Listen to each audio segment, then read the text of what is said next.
भारत और पाकिस्तान के बीच तनाव की स्थिति लगातार बनी हुई है और इसी बीच 7 मई की तारीख जो तय की गई है उस दौरान मॉक ड्रिल कराया जाएगा। जी हां, तो मॉक ड्रिल के दौरान आपको डरना नहीं है।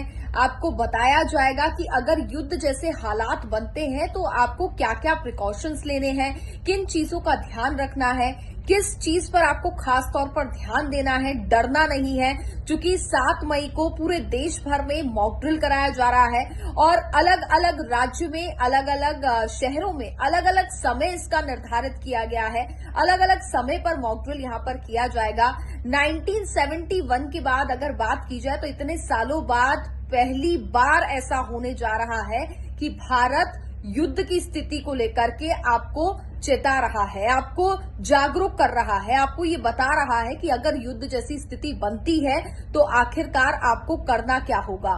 जोर जोर से सायरन बजेंगे और सायरन की आवाज से आपको डरना नहीं है। आपको करना क्या है, आपको अपने घरों की लाइट्स को बंद कर देना है, टॉर्च को बंद कर देना है, कैंडल्स है तो कैंडल्स को बुझा देना है, मोबाइल की जो रोशनी है वो तक नहीं दिखनी चाहिए।